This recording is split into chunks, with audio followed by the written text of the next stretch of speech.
Final Fantasy is a huge video game franchise. It's been like that ever since I can remember. Started on the NES almost 20 years before I was born, and it still is relevant today. Final Fantasy has so many iconic things to it. Its music, characters, enemies, logos, hell, all of Final Fantasy VII. Final Fantasy VII alone is one of the most iconic and known games ever. Final Fantasy basically created the classic JRPG. Many things you see in games today came from Final Fantasy. Also, one of my favorite video game franchises. Even if you haven't played a Final Fantasy game, you've definitely heard of the games. One of the best parts about Final Fantasy is its protagonist. You can argue every single game has a strong and inspiring protagonist, from Final Fantasy's 4 Cecil, Final Fantasy VII's Cloud, and the most recent Final Fantasy 15 Noctis. These protagonists are some of the reasons people even play Final Fantasy. It's one of the reasons I do. Without them, it would just be another JRPG franchise to me. It's just another thing that sets Final Fantasy apart in my opinion. Not only does Final Fantasy have great characters and worlds, but its main characters and their journeys are what sets it apart from other games. I recently played Final Fantasy X, and Tidus has easily become one of my favorite characters in any game. He is so relatable and inspiring. Before I played the game though, I heard many people trash on him, saying how annoying he is and how his voice actor did a terrible job. But I honestly disagree. Yeah, he could be annoying at times, but he is also just a kid when he gets sucked into a whole other world. Tidus is a professional blitzball player until he is sucked into Sin and transported to another world, Spira. Tidus meets Yuna, Wakka, Lulu, and other people of Spira who believe in Yevon's teachings, which is the main religion in Spira. Yevon is the only piece of hope the people of Spira have because of Sin. Sin is a monster that comes into Spira every 5 years and destroys something that's a part of Spira, and the people of Spira have to rebuild and always are living in a constant state of fear. The only way to get rid of Sin is through the final summoning, which isn't exactly reliable because of something I don't want to spoil. And when you defeat Sin through the final summoning, it only brings the calm, which means Sin will come back in 4 years. Yevon is who teaches the final summoning, and to have hope, Sin will not come back. But the point is, Yevon is never really questioned. People cling to Yevon because it is their only hope. They really have nothing else. They keep looking down onto the world and just rely on Yevon for their teachings. They have nothing else and never question it. They don't question, isn't there another way to defeat Sin? Is Yevon really in the right? At least until the main character Tidus comes along. Since Tidus is from a whole other world and is childish, which makes him stubborn, optimistic, and ambitious, he questions everything about Spira and Yevon's teachings. Tidus is like that voice in your head that tells you to keep moving forward, find your own path in life, and chase his freedom. He questions why things are the way they are in Spira. He keeps moving forward even when it seems like everything is going downhill. Tidus constantly says he will find a way to defeat Sin. He influences the other characters as well to think the same. Before Tidus came into Spira, there was a cycle of bringing the calm and just accepting the way things are. But in reality, things can change. Tidus shows that if you don't just lay around doing the same things, things will actually change. There's always a better way and a way around challenges. You just have to keep moving forward with things. This is why I don't understand why people don't like Tidus. He is the perfect protagonist for Final Fantasy X. His personality clashes with the world of Spira so perfectly. Tidus is insanely inspirational as well. While playing the game, he really makes me want to just get the fuck up and do something about my life and not just accept where I am, but to keep challenging myself with things. That's why Tidus is such a good character. Most people that dislike Tidus complain that he isn't strong enough like some other Final Fantasy protagonists, which I completely disagree with. But let's see some of the characters he's compared with. The most iconic Final Fantasy character ever, and maybe top 5 most iconic video game characters ever, Cloud Strife. Man, I love Cloud so much. He is simply just so epic and just doesn't back down. Cloud is easily just one of the coolest characters ever, period. Cloud is the main character for Final Fantasy VII and the most recent Final Fantasy VII Remake. Cloud starts out at the start of Final Fantasy VII as a gun for hire. He is simply just hired by the terrorist group Avalanche to blow up a Mako reactor, which is poisoning their planet. Avalanche wants to destroy these reactors and Shinra, a mega corporation that supplies people with Mako energy that has many Mako reactors that harm the planet. Not only that, Shinra has control of many things like the city of Midgar and even has their own military, has been negatively affected by Shinra in one way or another. Cloud is hired by Avalanche to destroy one of these reactors.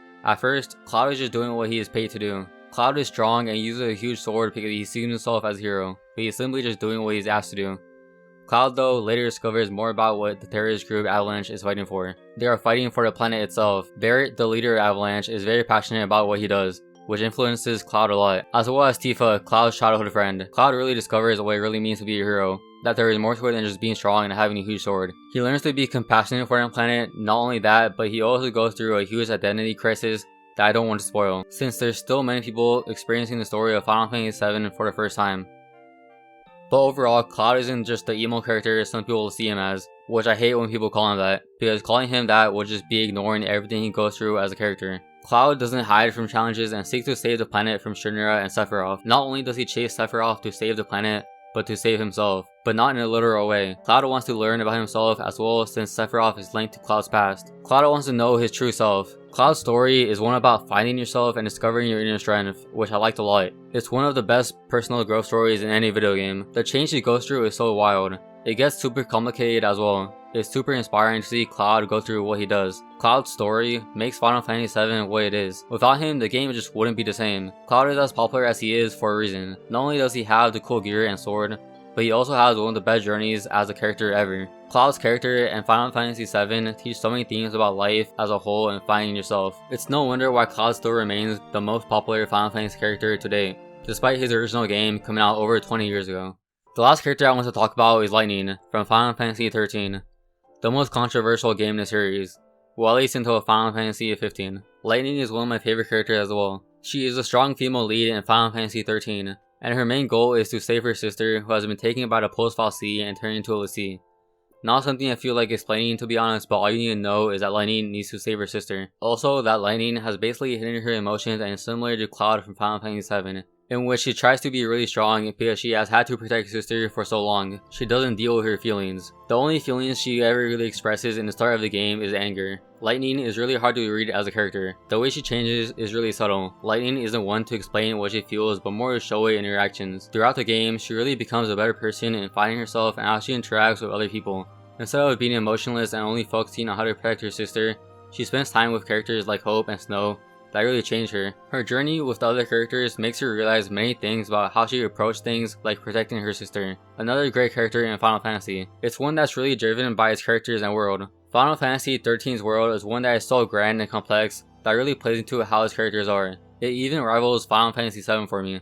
Overall, Lightning develops so well in the story in a subtle but obvious way. She remains the same character but changes how she handles things like her emotions and protecting her sister. That's going to do it for the protagonists I want to talk about, at least the ones in a good way. There's other great protagonists, but I want to also talk about one I absolutely hate because why not? That is Vaan from Final Fantasy XII. I hated this guy a lot. His only real goal was just to own an airship. I didn't see why he was the main character and the character we see the story through. Final Fantasy XII had a great character just like other Final Fantasies, so I don't get why Vaan was made the protagonist. Overall, Vaan is just missing that drive and inspiring goal like the others. He isn't inspiring or likable. Vaan is just generic in my opinion. The side characters in Final Fantasy XII are clearly more developed. Vaan seemed more like a blank slate to me, rather than a character that goes through a great journey of discovery. Unlike the other protagonists in Final Fantasy games that make me want to play the game and see their story to the very end, Vaan made me not want to play Final Fantasy XII. Why would I play when I could care less where this character ends up? Overall, I just didn't learn much from his character compared to the other protagonists. Cloud showed me being a hero isn't all about your strength or appearance. Tidus showed me to question why things are the way they are and to not just accept them but to challenge how things are.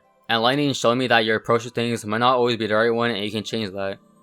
Final Fantasy's protagonists are something that keeps me thinking about these games far after I play them, which is why I would recommend the game series to the few people that haven't played it, of course. They teach many life lessons in such interesting ways, not only in the way they change as characters, but how they handle certain situations in their interesting worlds they live in. Not only the ones I talked about in this video, but the many others that I couldn't talk about. Also not only the protagonists, but the characters that talk along with them, such as Yuna, Fang, Barret, and more. I'm gonna end it there. Let me know who is your favorite Final Fantasy character and why in the comments, and thanks for watching.